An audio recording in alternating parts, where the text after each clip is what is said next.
Senhor esteja convosco. Ele está no meio de nós. Proclamação do Evangelho de Jesus Cristo, segundo João. Glória a vós, Senhor.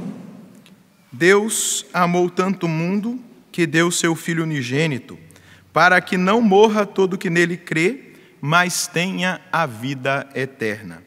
De fato, Deus não enviou o seu Filho ao mundo para condenar o mundo, mas para que o mundo seja salvo por ele. Quem nele crê não é condenado, mas quem não crê já está condenado, porque não acreditou no nome do Filho unigênito. Ora, o julgamento é este: a luz veio ao mundo, mas os homens preferiram as trevas à luz, porque suas ações eram más. Quem pratica o mal odeia a luz e não se aproxima da luz, para que suas ações não sejam denunciadas. Mas quem age conforme a verdade aproxima-se da luz, para que se manifeste que suas ações são realizadas em Deus. Palavra da salvação. Glória a vós, Senhor. Este infeliz gritou a Deus e foi ouvido. Este infeliz gritou a Deus e foi ouvido. Cante isso ao Senhor. Este infeliz gritou a Deus e foi ouvido. Este infeliz gritou a Deus e foi ouvido. Mais uma vez, cante ao Senhor. Este infeliz gritou a Deus e foi ouvido. Este infeliz gritou a Deus e foi ouvido. Meus irmãos, minhas irmãs, o texto do Evangelho de hoje é um dos que eu mais gosto na Sagrada Escritura, esse versículo 16 do capítulo 3 de João, porque ele resume a história da salvação. Ele traz exatamente a revelação a nós do porquê de todas as coisas. Deus amou tanto o mundo que enviou o seu Filho unigênito, para que todo aquele que nele crê não pereça, mas tenha a vida eterna. Veja bem que amor profundo de Deus, que quer dar a vida eterna. Mas existe uma condicional, uma condição: crer no nome do Filho, crer no Filho de Deus que foi enviado, que nasceu em Belém, que depois foi morar em Nazaré e por lá ficou até os seus 30 anos. Depois dos 30 anos, ele começou o seu ministério público, revelando exatamente isso, o amor, mostrando exatamente isso, ensinando a amar a Deus sobre todas as coisas e ao próximo, trazendo a revelação desse amor na sua própria pessoa. O próprio Deus que se encarna, o próprio Deus que desce da sua condição divina, o próprio Deus que recebe a nossa carne, ou se dá a nossa carne, que tudo vem dele, para revelar o amor e para revelar o caminho desse amor que nos leva a viver eternamente diante do amor e do amado. O inferno é estar eternamente longe do amor e do amado da nossa alma. Isso é o inferno, é uma tragédia. Estar eternamente distante daquele que nos amou por primeiro. Essa é a ausência. O inferno é a ausência total de amor, a ausência total de esperança, a ausência total de iluminação, a ausência total de verdade. Isso é o inferno. O céu é a plenitude do amor, o amor que se eterniza. E esse amor se eternizou numa atitude. quando nós olhamos para a cruz e para o crucificado, nós vemos a eternização do amor ali, na figura de um Deus crucificado, ferido, machucado, que o profeta Isaías vai dizer que não tinha aparência humana, parecia um verme, tinha-se repulsa quando se olhava para ele. Foi dessa maneira que o amor se eterniza. E dali daquela cruz ele grita que ama a humanidade, e que tem céu para a humanidade, e que tem vida para a humanidade.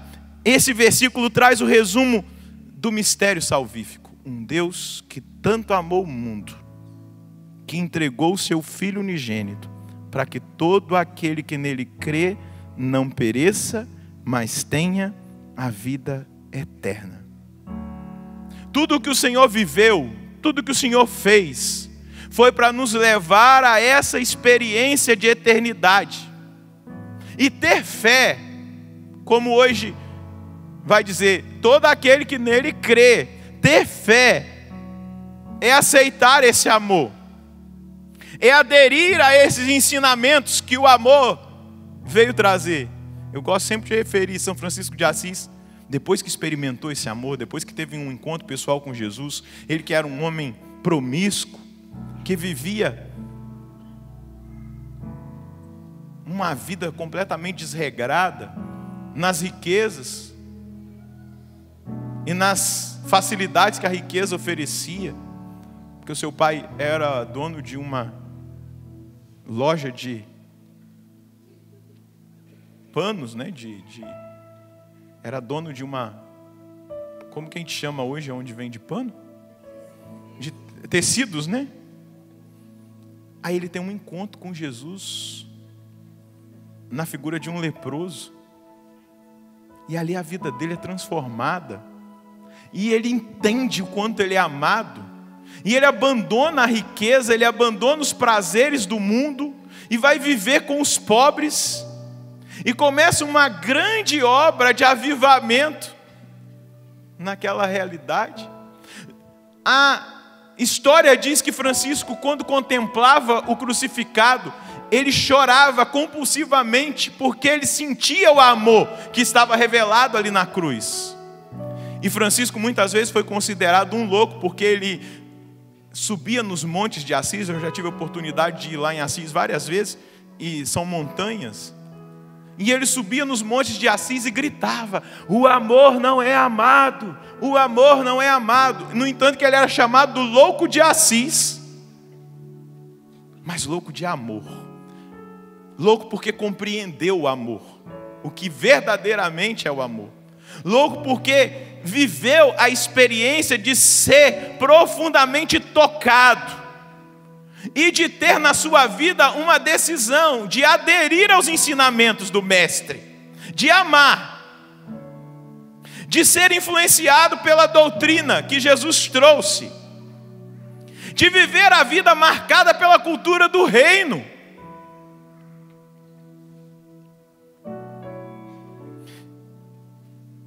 E o que um homem que foi marcado pela cultura do reino faz? Influencia com a cultura do reino, influencia a sociedade, pelo menos o ambiente onde vive, sua família, seu ambiente de trabalho, os seus relacionamentos de amizade, tudo o que aquele que foi tocado por esse amor faz depois do toque desse amor é influenciar, é apontar o caminho, é mostrar o amado, é testemunhar com a própria vida, é revelar com as opções, com as decisões, com a fé nesse Cristo, que nós precisamos professar a nossa fé. Porque só nele todas as coisas têm sentido. Ele é o sentido da nossa vida. Diga comigo: Jesus é o sentido da minha vida. Só em Jesus, meus queridos, nós vamos entender ou experimentar de uma maneira concreta o sentido da nossa dor. Só em Jesus é possível entender o sentido da morte, e às vezes morte precoce, acidental, que a nossa cabeça não consegue entender, mas em Cristo nós conseguimos encontrar sentido, porque em Cristo há sentido de eternidade. Em Cristo nada acaba no acidente, em Cristo tudo começa a partir daquele acidente, porque ali começa a vida eterna. É diferente quando nós nos abrimos a fazer essa experiência. Ele é o sentido das nossas perdas, Ele é o sentido dos nossos sofrimentos, Ele é o sentido, e Ele é a porta de entrada para a eternidade feliz diante do amado, daquele que a nossa alma anseia, daquele que se deixa encontrar, daquele que ressuscitou. E a presença ressuscitada de Jesus é algo extraordinário. Veja, quando o Verbo se encarnou, Jesus não podia estar, o menino que nasceu, ele estava em Belém, ele não estava em Nazaré ao mesmo tempo. Quando Jesus pregava o sermão da montanha, ali pertinho do lago de Tiberíades, naquele monte, Jesus não estava lá em Jerusalém pregando ao mesmo tempo. Mas depois que ele ressuscitou, ele está no Brasil, em Jerusalém, ele está ao mesmo tempo no Japão, na Síria, consolando e fortalecendo os cristãos perseguidos. A presença do ressuscitado é acessível.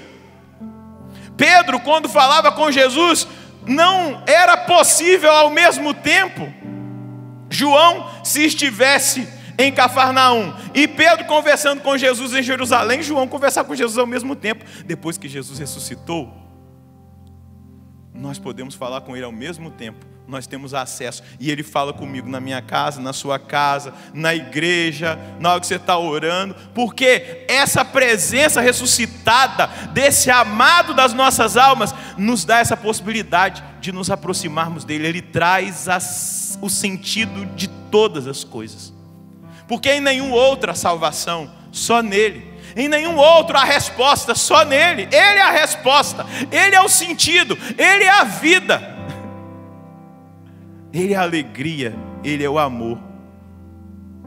Mas o mais belo de tudo, quando nós ouvimos esse evangelho, que é sempre novo, Ele não veio para condenar, Ele veio para salvar. Fala para quem está do seu lado, Ele não veio para condenar, Ele veio para salvar o mundo, para que o mundo seja salvo. Queridos, Ele veio trazer a boa notícia.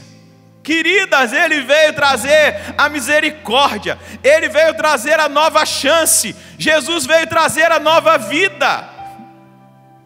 Segunda-feira nós escutamos o Evangelho de João, nesse capítulo 3 ainda, quando Nicodemos pergunta: o que é preciso fazer para ter a vida eterna?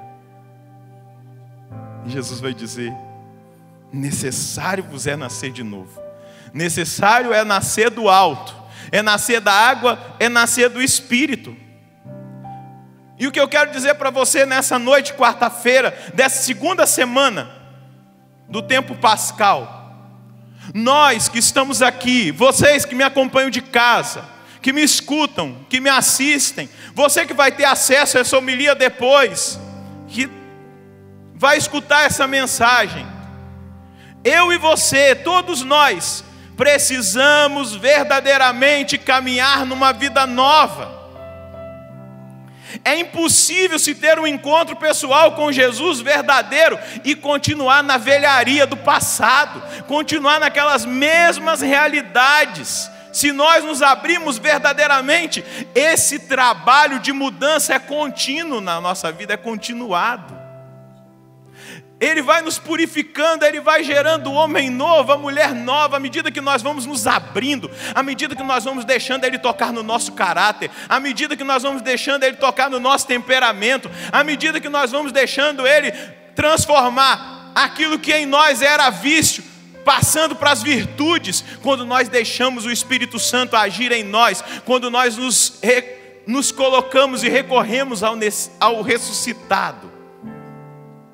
nas nossas necessidades, nós vamos experimentando essa transformação. É uma mudança contínua de mentalidade, como Paulo vai dizer na carta aos Romanos, no capítulo 12. Ele vai dizer: não vivais como vivem aqueles que têm a mentalidade desse mundo, desse século. Nós temos um Deus que se encarnou e que veio nos salvar. E a palavra diz que veio salvar todo aquele que nele acredita, aquele que aplica, que vive aquilo que é o ensinamento que ele trouxe. Quando nós nos encontramos verdadeiramente com Jesus, começa a acontecer dentro de nós um conflito de reinos, entre o reino dos céus e o reino da carne. É um conflito. Não é assim: olha, eu encontrei com Jesus hoje e eu já estou perfeito amanhã. É um trabalho, mas começa a haver um conflito. Eu começo a me incomodar mais com aquela maneira antiga que eu vivia. Se eu caio, eu não quero mais ficar no pecado. Se eu escorrego, eu quero logo levantar. Se eu vacilo, eu vou logo correr para arrumar aquela situação.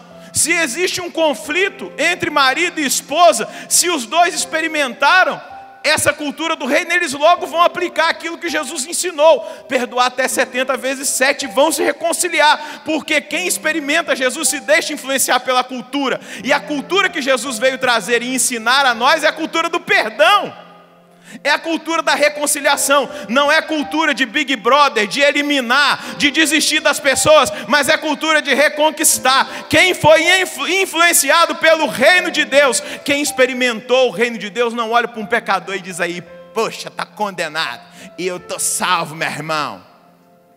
Não, olha com compaixão e deseja que aquele pecador encontre Jesus e tenha sua vida transformada. Essa é a cultura do reino, é a cultura de salvação, não é a cultura de condenação.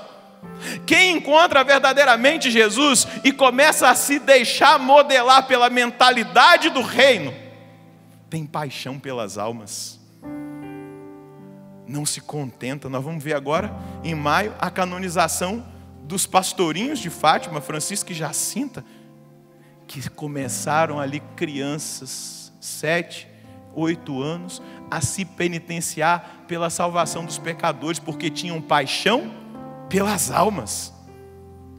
Não pensavam somente na sua própria salvação, mas quando Nossa Senhora permitiu eles verem as almas que estavam se perdendo no inferno, ela disse para eles: essas almas se perdem no inferno porque não tem quem se penitencie por eles, que faça jejum, que faça penitência, que ore pela conversão dos pecadores. As pessoas não têm mais paixão pelas almas, pelo contrário, às vezes até nós que estamos dentro da igreja, nos sentimos no santo sinédrio, que julgaram Jesus para julgar as pessoas, porque nós estamos salvos. Nós somos os doutores da lei, a raça eleita, e quem está lá não creem que sejam condenados, não. Aquele que é influenciado pela cultura do reino entra num confronto, deixa-se confrontar pela palavra, pelo ensinamento de Cristo, e pedala, e corre atrás, e luta pela santidade. Se escorregar, cai ajoelhado aos pés do sacerdote, vai se confessar, retorna, vai, insiste, persiste, não desanima, vai orar, se coloca na presença de Deus, fecha a porta do quarto, ora, se coloca diante do ressuscitado que se manifesta ali aonde eu entro em comunhão com Ele. Ele se manifesta ali naquele lugar. Quem experimentou Jesus, encontrou Jesus, vai lá buscá-lo na palavra, vai lá buscá-lo na Eucaristia, na adoração, tem desejo de estar com Ele na Santa Missa. É tão interessante ver, quando eu anotei aqui na minha colinha, São Leão Magno, ele vai dizer assim: a nossa participação no corpo e no sangue de Cristo, nós estamos agora nessa participação no corpo e no sangue de Cristo, age de modo que nós somos transformados naquele que nós recebemos. Olha a consciência eucarística. Eu não sou papa hóstia. Eu comungo diariamente, vai fazer 21 anos. Eu, Padre Roger. Desde quando eu encontrei Jesus em 1995, segundo semestre de 95, eu me determinei a ir na missa diária, para encontrar, não para papar a hóstia, mas por amor, por querer estar com Ele, por querê-lo em mim. E a consciência eucarística de São Leão Magno, eu me transformo naquele que eu recebo, que eu comungo. Ele vai me transformando dia após dia, dia após dia. Ele vai me transformando nele. Nele eu sou morto, sepultado, ressuscitado. Que o tenhamos sempre em nós, vai dizer São Leão Magno, tanto no espírito quanto no corpo, para que Ele faça esse trabalho de transformação, para que nós entremos sem medo nesse confronto de reinos, o reino de Deus e o reino da carne. São Paulo, na carta aos Gálatas, ele vai dizer assim, lá no capítulo 5, Gálatas capítulo 5, que é um texto super conhecido, a carta aos Gálatas, no versículo 16, 17, Paulo vai dizer assim: eu vos exorto, deixai-vos sempre guiar pelo Espírito, e nunca satisfaçais os desejos da carne, pois o que é da carne, o que a carne deseja é contra o Espírito, e o que o Espírito deseja é contra a carne, são o oposto um do outro, e por isso, nem sempre fazeis o que gostariais de fazer.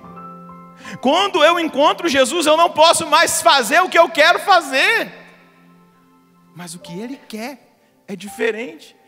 É um encontro que transforma, é um encontro que modela, é um encontro que trabalha em nós. E hoje nós estamos encontrando esse Deus, e ao encontrá-lo, eu tenho que permitir que isso aconteça na minha vida. Eu não quero mais as obras mortas da carne, eu quero encontrar-me com Ele, porque o Espírito sopra onde quer. Veja qual é o julgamento que hoje o texto do Evangelho vai nos trazer. A luz veio ao mundo, mas os homens preferiram as trevas, porque as suas ações eram más. Quem pratica o mal, odeia a luz, e não se aproxima da luz, para que suas ações não sejam denunciadas. Mas quem age conforme a verdade, aproxima-se da luz, para que se manifestem que suas ações são realizadas em Deus. Hoje Deus está chamando a nossa atenção, porque Ele nos convida a viver o novo, a novidade do ressuscitado, a novidade do sobrenatural na nossa vida, a acessibilidade. O Padre Marcelo tem falado do Wi-Fi, né? O Wi-Fi nunca cai, o Wi-Fi cai, o Wi-Fi não. Então entra nesse Wi-Fi e se conecte com Jesus todos os dias. Se conecte em oração, fale com Ele, tenha vida interior, peça para Ele transformar os seus vícios em virtudes, as manias, aquilo que você sabe que não é de Deus, aquilo que você sabe que é fraqueza sua, mas não pega a sua fraqueza como muleta, porque ela pode ser essa profunda rejeição da luz que veio ao mundo, mas eu vou preferir as trevas, porque é a minha fraqueza, é a minha muleta. Pera aí, meu irmão, vamos trabalhar, né? Vamos deixar o Espírito Santo trabalhar em nós, vamos deixar essas muletas e começar a saltar como aquele coxo, que Pedro e João olharam para ele e falaram: você que está querendo moedinha, o que eu tenho para você, nenhuma moeda pode comprar. Não tenho ouro e prata, mas o que eu tenho, eu dou. Levanta e anda, em nome de Jesus. E aquele homem deixou aquela condiçãozinha dele ali. Não estou menosprezando a doença que ele trazia, não. Mas eu estou dizendo, às vezes a gente se acomoda àquela condição e fala: é a minha fraqueza. Não, eu sigo a um Deus forte. Eu sigo a um Deus forte que ressuscitou, que venceu a morte, que venceu o diabo, que venceu o pecado e que pode vencer a minha fraqueza, se eu buscá-lo, e que pode me ajudar a vencer. Só que a gente se acomoda à nossa fraqueza e ela vira uma muleta. Joga essa muleta fora, levanta e anda em nome de Jesus. Deixa a vida velha, deixa a velharia para trás. Olha o que o Papa Francisco falou segunda-feira. Às vezes nós esquecemos de que a nossa fé é concreta. O verbo se fez carne, o verbo não se fez ideia, disse o Papa Francisco. Ele tornou-se carne. Quando rezamos o credo, nós dizemos coisas concretas. Creio em Deus Pai Todo-Poderoso, que fez o céu e a terra. Creio em Jesus Cristo, que nasceu, que morreu, que ressuscitou. São coisas concretas, não são ideias. A fé não é ideia, é realidade concreta. E continua Francisco. O credo não diz, eu creio que eu devo fazer isso, que eu devo fazer aquilo, ou que as coisas são para isso. Não, são coisas concretas. A concretude da fé que leva à franqueza, ao testemunho até o martírio, não faz pactos ou idealização da fé. Continua Francisco. Para os doutores da lei, o verbo não se fez carne, mas se fez lei. É preciso fazer isso só até aqui. Deve ser feito isso e não aquilo. E assim se engaiolaram nesta mentalidade racionalista que não terminou com eles, hein? Disse o Papa Francisco. Na história da igreja, muitas vezes a própria igreja que condenou o racionalismo, o iluminismo, caiu nessa teologia do pode e do não pode. Do até aqui ou até lá. E se esqueceu da força, da liberdade do Espírito, do renascer do Espírito que nos dá liberdade, franqueza da pregação e de anunciar Jesus Cristo, que Ele é o Senhor.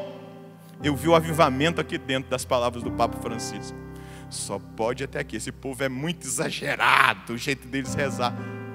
É desse jeito que a gente, com a mentalidade velha, que não se abre para o novo e não respeita o novo na vida das outras pessoas, a gente fica igual os doutores da lei. É até aqui só que pode ir. Se levantar a mão mais um pouco, se levantar a voz mais um pouco, já não serve.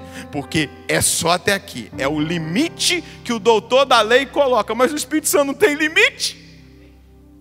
Quem disse que ele tem? Ele sopra onde quer. Você ouve o ruído, mas não sabe de onde vem, nem para onde vai. Assim acontece com aquele que nasceu do Espírito. É esse o trabalho. Quando eu li isso aqui, eu falei, poxa vida, Papa Francisco, que bênção. O Espírito nos dá liberdade.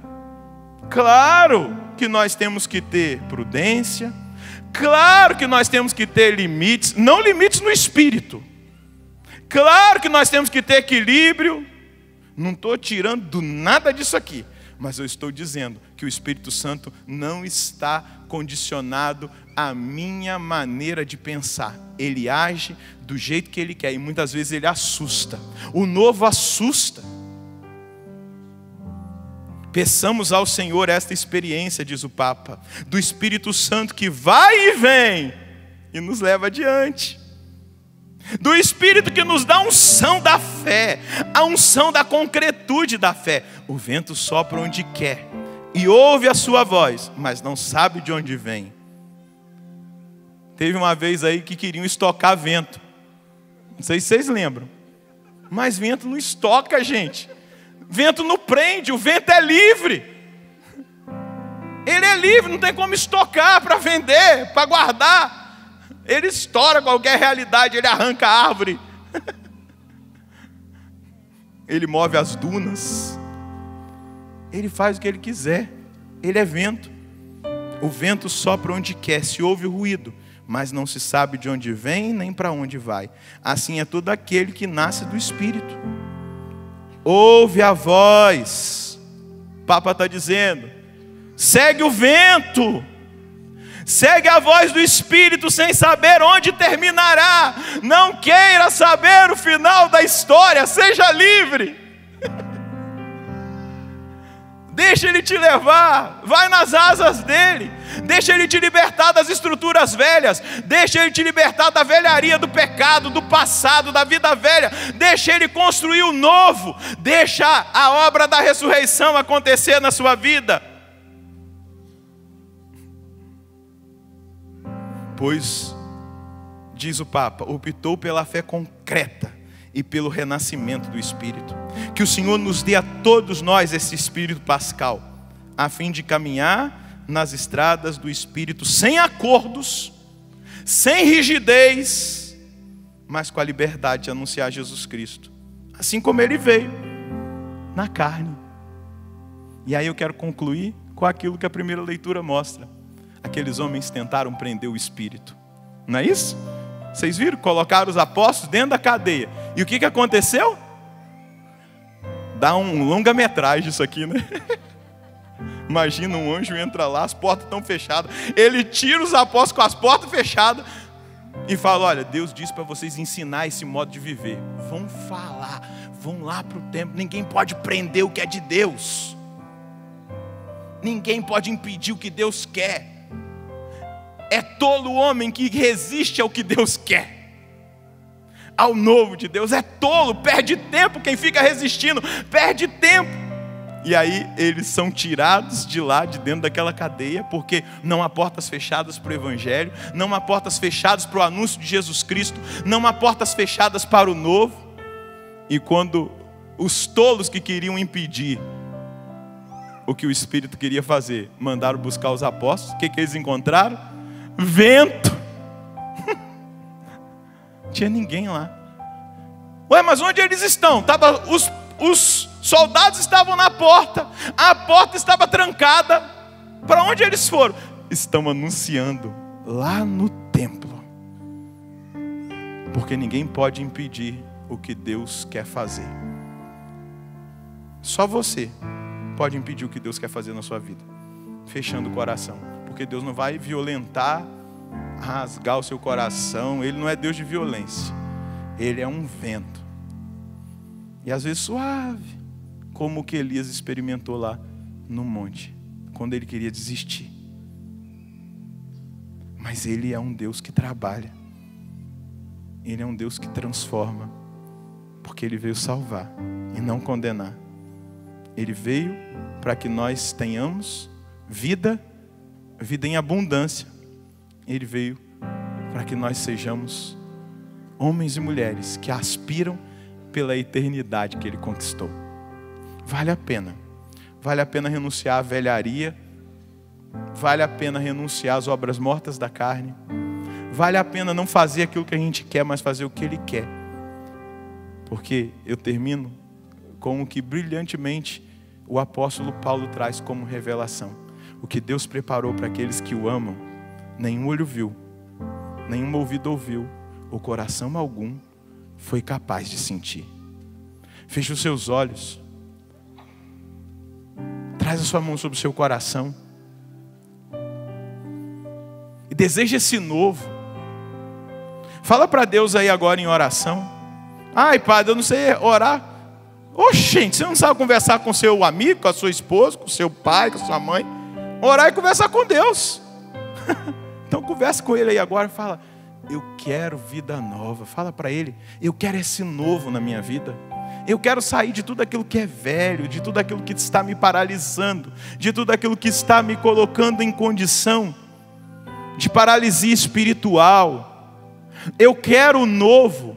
Eu quero me abrir ao novo. Retira tudo aquilo que está caduco, aquilo que está me envelhecendo, que está me destruindo. Vai orando aí a Deus nesse momento. Fala para Ele que você aceita o novo que Ele traz para você. Fala para Ele que você aceita o Espírito Santo. Fala para Ele que você deseja que esse Espírito Santo te leve a lugares que você nem conhece, que você nem imagina que Ele quer te levar, a experiências extraordinárias na presença dEle, a comunhão, a entendimento da palavra. Fala para Deus agora: eu quero experimentar o mistério dessa salvação, dessa justificação, dessa redenção. Fala para Deus agora: eu me abro, Senhor, eu me abro para o novo, eu me abro para o novo, eu me abro para o toque, eu me abro para a libertação, como o Senhor libertou os apóstolos da prisão, para eles testemunharem essa maneira de viver o cristianismo, a cultura do reino.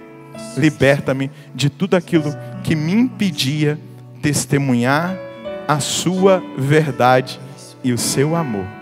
É o que eu te peço nessa noite, Deus. É o que eu desejo nessa noite. Eu quero a experiência da vida eterna.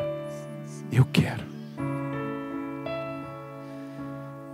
Se você que está sentado agora, levanta um pouquinho agora, que a gente vai ter uma experiência de oração. Levanta, levanta.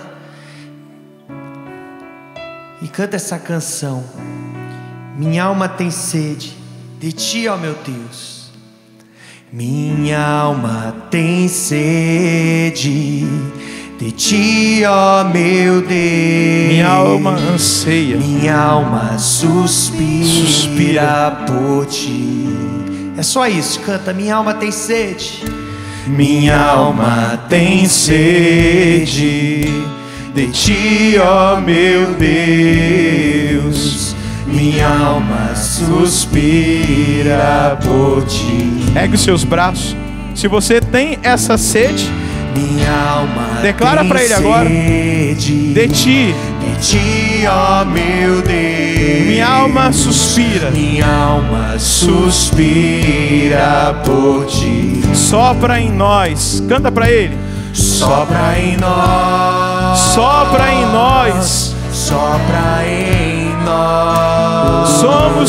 Somos teus filhos, ó Pai. Estamos reunidos em teu nome. Sopra em nós. Sopra em nós. Sopra em nós. Declara. Sopra em nós. Somos teus filhos, ó Pai. Somos teus filhos, ó Pai. Estamos reunidos. Estamos reunidos em teu nome. Ó vento impetuoso. Ergue o braço e canta.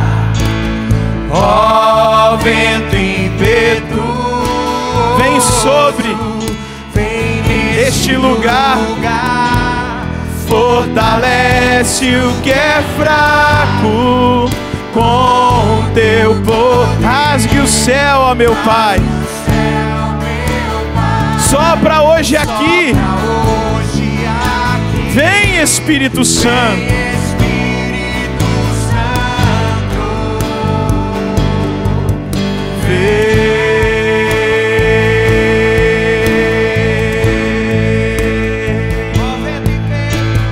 Ó vento impetuoso,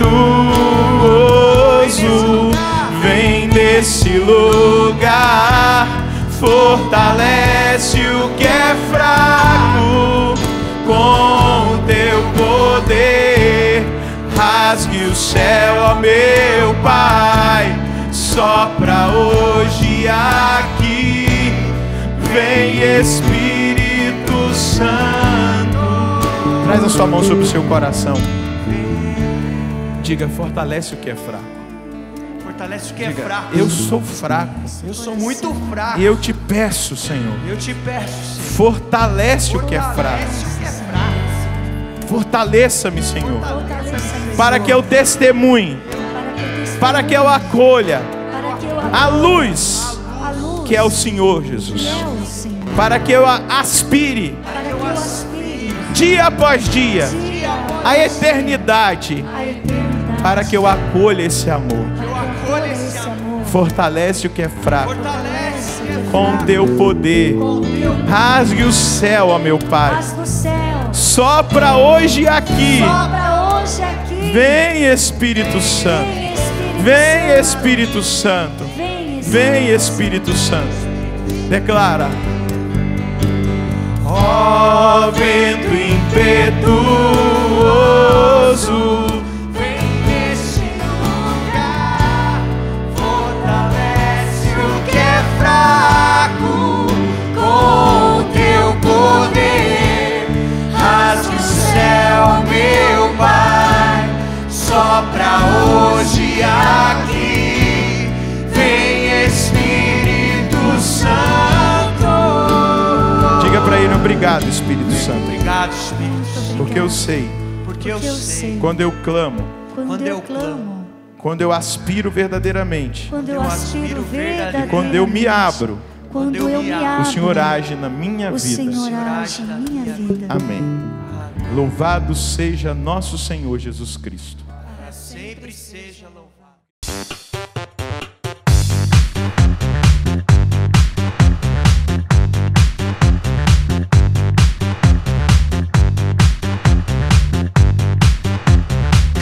novaplay.com. Assine já!